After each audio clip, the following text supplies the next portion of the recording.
Hi, this is Randy Wykoff, the Dean of the College of Public Health at East Tennessee State University, and I'm pleased to provide the COVID-19 pandemic update with data accurate through April 14th, 2022.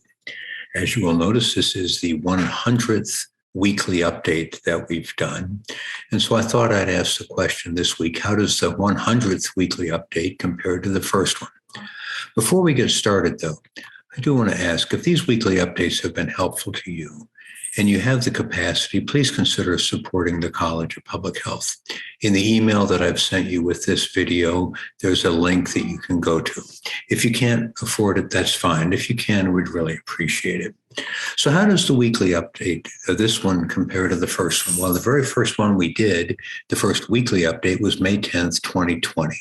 And here's the 1-minute video that we released at that time.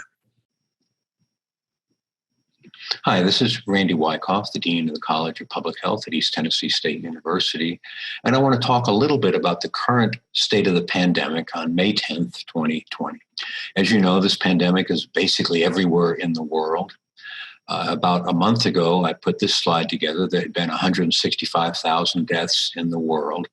A week later, it's gone up, it's gone up, it's gone up. So that over the past month, about 115,000 additional deaths have occurred around the world. And currently there's over 4 million confirmed cases. If you look at the United States, again, 4 weeks ago, we were at 45,000 deaths. It's grown to 80,000. So in the past couple of weeks, there's been 35,000 additional deaths. And the US has more confirmed cases than anyone else in the world.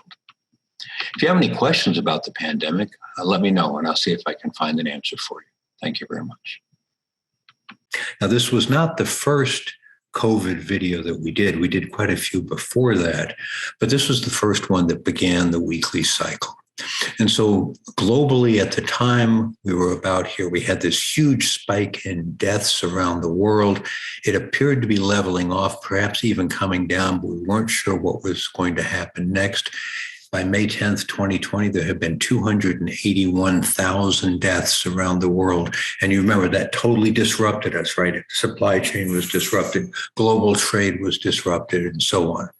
Well, since then, of course, the pandemic has exploded with over 6 million deaths. And as I explained a couple of weeks ago, it may be even more than that.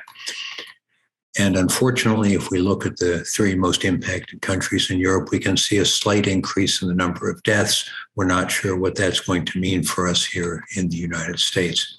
In the US, in May 10th, 2020, you will recall we had just seen this spike in deaths.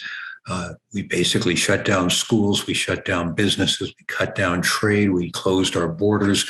We did an amazing number of things because there had been 80,000 deaths. Well, since that point, the pandemic has exploded in the United States. We've now had over 1 million deaths. In terms of Tennessee and Virginia, by May 10th, 2020, we had 242 deaths in Tennessee, 827 in Virginia, because remember early on, it was largely an urban phenomenon. As of today, 100 times more deaths in Tennessee and about 20 times more deaths in the state of Virginia. So what do I think about when I think about the last 100 weeks? Well, just like the pandemic, there have been ups and downs, right? We call them the positives and the negatives. On the positive side, it's really remarkable that a vaccine was developed within a year.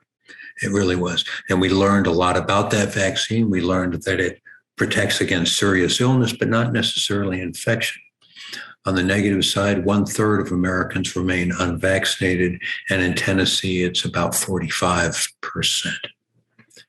Globally, on the positive side, we learned an amazing amount about the disease. Who's at risk? What are the risk factors? What are the factors that predict death?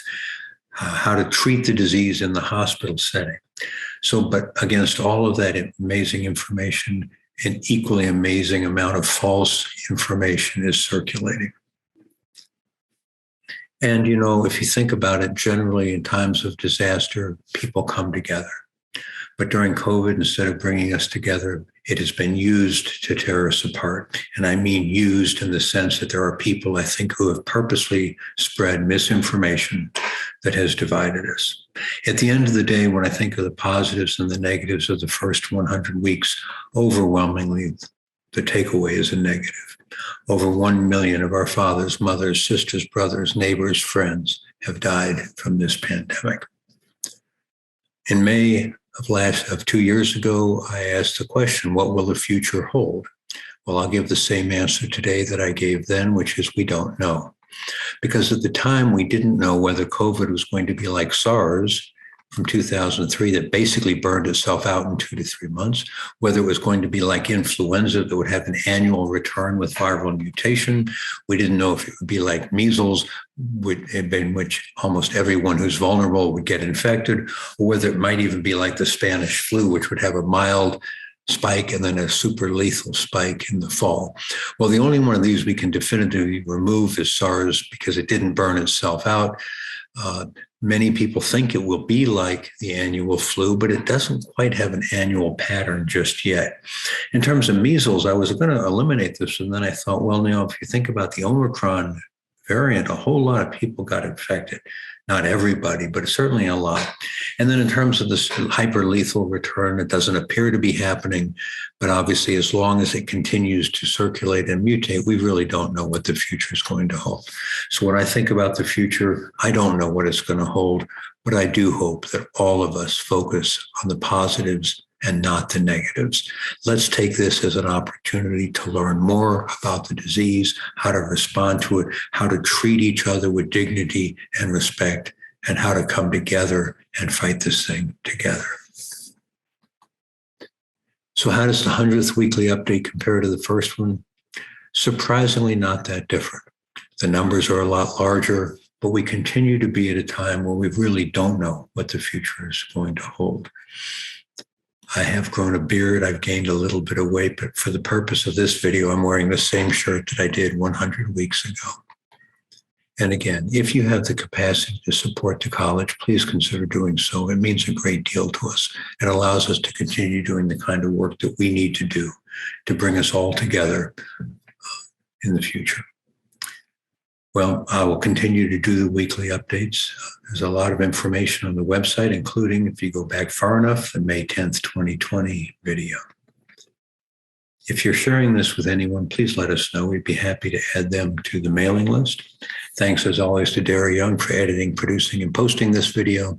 And next week, I'll get back to answering your questions. Some very important questions have come in recently. I look forward to sharing the answers with you. Until next week, be well.